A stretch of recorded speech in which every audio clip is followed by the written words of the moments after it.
Let's create a React component in Quarkly from scratch. This is going to be a simple card. Using props, you can change the theme, size, and border radius of the component.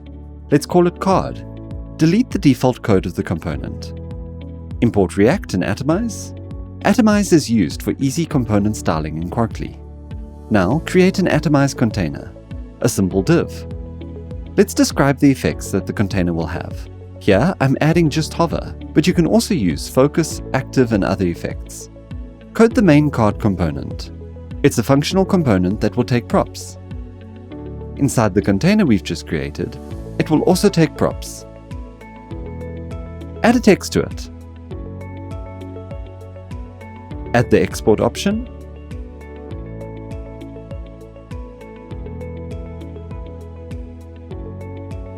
Specify the component description. Component name. The component description for each localization. We'll add a description just for the English localization. A description is optional, by the way. Now save and see how it looks. Let's add the box element to the page as an example. Adjust the indents.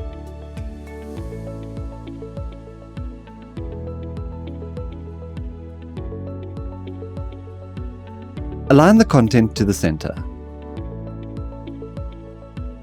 Add the component to the box. Right now, the card doesn't have any props on the right panel. Let's add them. They are theme, size, and border radius. Let's start with the theme. Add a description to the theme in the same way you did for the component. It will be shown when you mouse over the prop name. Enter the type of control. For this theme, let's make it radio group. Specify the variance light and dark in the array. In weight, we'll specify the width the control can take. We'll put 1 that equals to 100% of the width. Separate the theme from all the other props. Now we'll change the background and text color depending on the theme. Let's start with the background color. Use the BGC alias from Emmet. Take the variables from the theme. If the theme is light, the background will be light as well.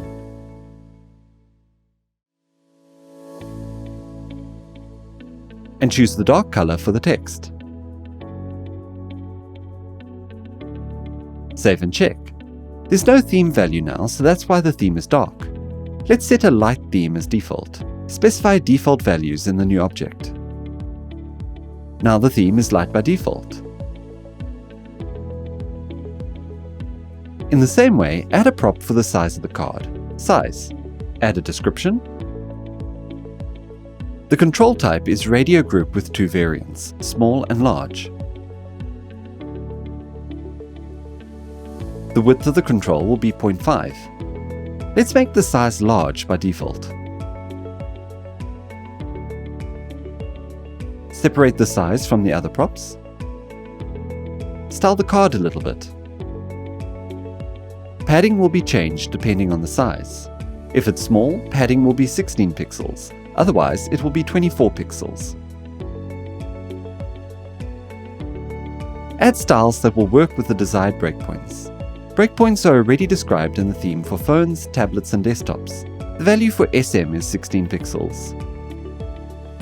The value for MD is 20 pixels. The value for desktops is 24 pixels and is set without a prefix. Save and check. Everything's good, small and large work.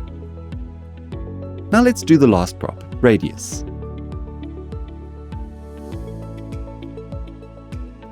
Add a description.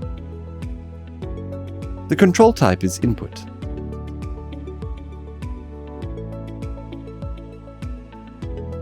The weight is 0.5, so control will take half of the width.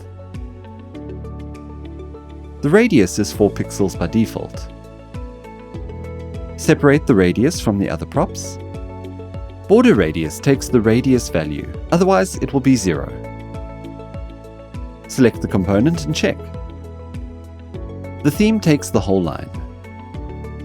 Size and radius are on the same line. The radius is 4 pixels by default.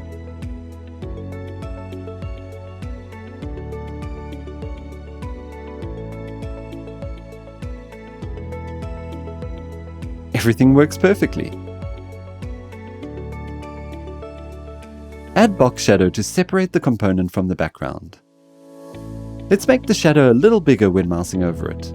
To do that, add the hover prefix to the new shadow.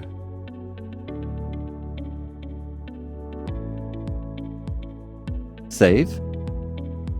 Check out what you've got in the preview mode. Let's make the shadow change smoothly. Use the transition prop for that. You can also combine hover and breakpoint. Add the ability to nest other components into owls. All nested components can be found in props.children. Separate children from other props and place it where you need. Now the card is empty, but at least we can nest text there, for example. The component is ready.